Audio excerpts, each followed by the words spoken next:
ప్రవీణ్ పగడాలాన్ని ఘోరంగా చంపేశారు. నా దగ్గర రుజువులు ఉన్నాయి. డిబేట్కి రమ్మంటే చంద్రబాబు రాడు, చంద్రబాబు మనుషులు ఎవరు రారు. అరే ఒక డీజీపీ రారా నీకు దమ్ముంటే, పోనీ ఆ ఎస్పీ ఉన్నాడు రా, 1 అవర్ డిబేట్ పెట్టు, 30 ఛానల్ లైవ్ ఇయ్యు, నేను నా రుజువులు చూపిస్తాను, నీ నువ్వు రుజువులు చూపించు. మన చంద్రబాబు అంటాడు తాగుకుంటూ ఆయన వచ్చి 12 గంటలు పడిపోయాడట. తాగుకుంటూ 12 గంటలు ఎవడైనా పడిపోతాడా? తాగినోడు ఒకసారి పడిపోతాడు. ఈయన చంద్రబాబు ఆవిడకైనా పోసాడా? తాగుకుంటూ పడిపోవడానికి వెనకాతలు వెళ్ళి మీడియా ఎప్పుడైనా ప్రవీణ్ పగడాల ముఖం చూపించారా? ముక్కు చూపించారా? కళ్ళు చూపించారా? నోరు చూపించారా? ఇలాంటి ఎదవ మాట్లాడితే గుండె ఆగి సస్తారు గాడిదిల్లారా.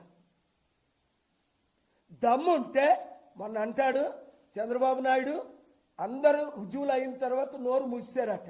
దమ్ముంటే రా, నువ్వు నా 30 సంవత్సరాల శిష్యుడు కదా, లేదా నువ్వు ఎక్కడికి రమ్మంటే నేను అక్కడికి వస్తాను రా, డిబేట్లో కూర్చో. నీకు 75 సంవత్సరాలు, నాకు 62.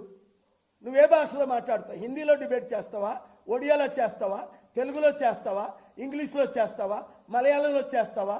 తమిళ్లో చేస్తావా? రా, ఇష్టం వచ్చినట్టు వాగుతావు ఎందుకు? పిచ్చి వాగుడు.